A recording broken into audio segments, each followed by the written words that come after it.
សួស្តីបងប្អូនអរគ្នាថ្ងៃនេះថ្ងៃទី21ខែ1 2026បងប្អូនតែងសួររឈុតណាដែលបាញ់បញ្ចេញក្តាប់បាញ់បញ្ចេញផ្លែបាញ់បញ្ចេញផ្កាល្អហើយតម្លៃធូរនេះខ្ញុំណែនាំបងប្អូនអរគ្នាឲ្យប្រើពីនេះអានេះ Civic Plus បងប្អូន Civic Plus នេះគឺផ្សំចេញពីសារ៉ាយសមុទ្រ 16% បាទហើយនឹងប្រភេទ G នេះគឺ15 3ដើមនេះ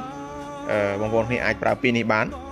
បាទឈុតពីនេះគឺយើងលាយទឹកបាន 1000 លីត្របាទហើយយើងបាញ់បានច្រើនគួរសមដែរចិត្តសម្រាប់ដីមហាត់អីអានេះយើងអាចបាញ់បានដល់ទៅ2ដងអីនោះបាទអញ្ចឹង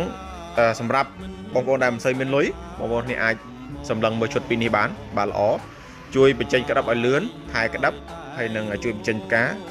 ជួយទប់ស្កាត់បញ្ហាជំងឺផ្សេងៗបាទហើយបើសិនជាល្អបំផុតយើងអាចដាក់ថែមជាមួយនឹងថ្នាំសត្វល្អិតមួយទៀតទៅបាទថ្នាំសត្វល្អិតយើងអាចដាក់ពួកបាទអញ្ចឹងបងប្អូនគ្នាអាចលាយមួយពួកនេះបងប្អូនណានេះគឺថ្នាំកម្ចាត់សត្វល្អិត BM21 នេះអានេះមានសារធាតុផ្សំធាតុសកម្មរបស់វាមានអ៊ីម៉ាមេទីនហ្នឹង 5.5% ហើយនឹងថៃមេតូសាមហ្នឹង 3.5% អានេះប្រភេទថ្នាំត្រជាក់បងប្អូនគ្នាអាចប្រើបានក្នុងកំឡុងពេលស្វាយចន្ទីដែលមានផ្កាមានក្តាប់ណាអញ្ចឹងសម្រាប់បងប្អូនដែលចង់ដឹងព័ត៌មានលម្អិតបន្ថែមពាក់ព័ន្ធជាមួយនឹងតម្លៃក៏ដូចជាការប្រើប្រាស់អីផ្សេងៗបងប្អូនគ្នាអាចសាកសួរព័ត៌មានបានតាមរយៈលេខទូរស័ព្ទឬក៏ឆាតចូល page ផ្ទាល់បាទយើងនឹងប្រឹក្សាជូនបូករួមជាមួយនឹងបច្ចេកទេសផ្សេងៗដែរបាទអរគុណ